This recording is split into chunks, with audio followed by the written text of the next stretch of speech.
یہ واقعہ میرے والد صاحب کے ساتھ اس وقت پیش آیا جب ان کی شادی بھی نہیں ہوئی تھی۔ آئیے یہ رودات انہی کی زبانی سنتے ہیں۔ میرا نام اخلاق احمد ہے۔ پیشے کے حوالے سے ہم سنیار ہیں۔ یہ آج سے تقریباً 30 سال قبل کی بات ہے۔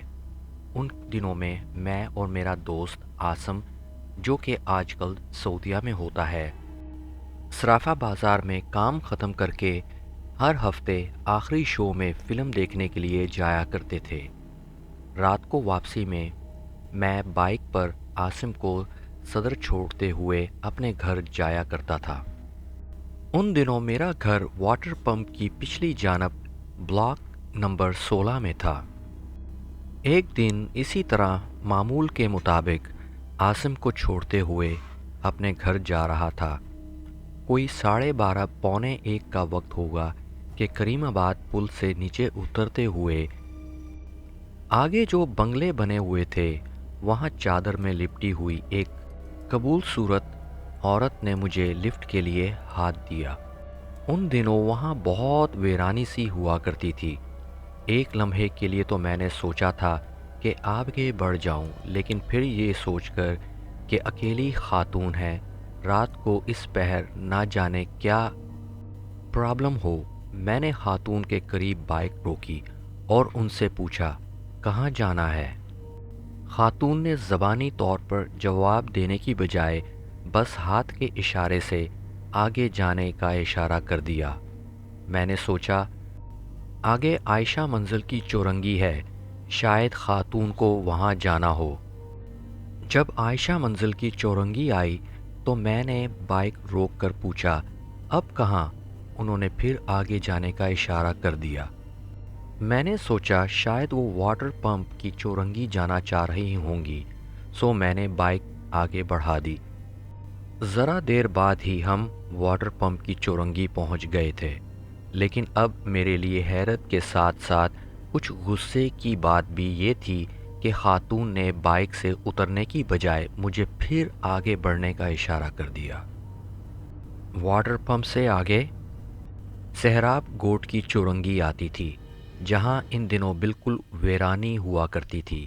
میرا جی تو چاہ رہا تھا کہ مزید آگے جانے سے انکار کر دوں، لیکن انجانے کیوں میں نے ایسا نہیں کیا اور نہ چاہتے ہوئے بھی بائک آگے بڑھا دی۔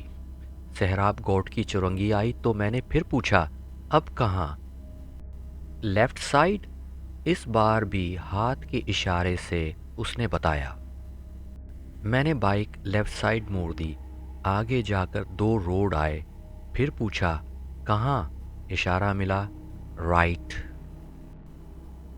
اس وقت میرے ذہن میں سوائے اس کے کچھ نہیں آ رہا تھا کہ کسی صورت اس عذاب سے جان چھڑاؤں۔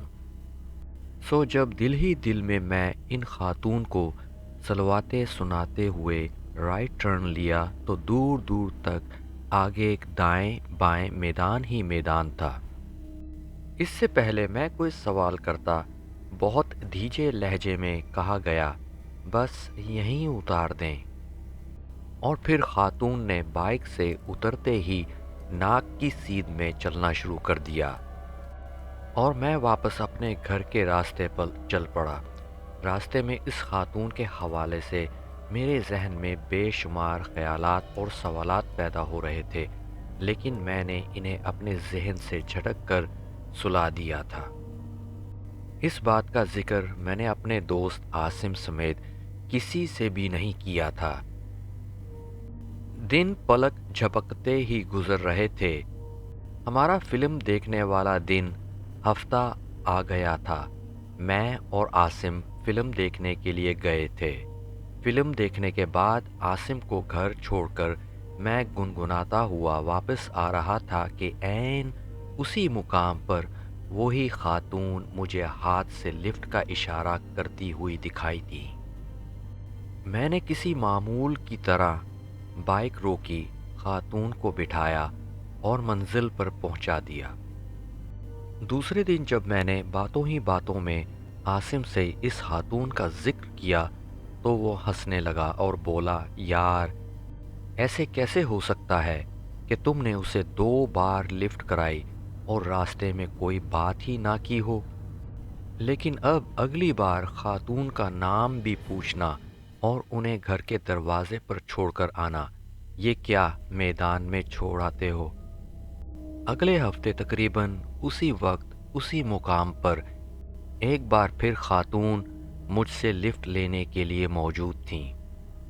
میں نے مشینی انداز میں بائک ان کے سامنے روکی تھی اور وہ خاموشی سے میرے ساتھ بائک پر بیٹھ گئی تھیں۔ بہت کوشش کے باوجود بھی میں نے خاتون سے حال و احوال نہیں پوچھ سکا تھا۔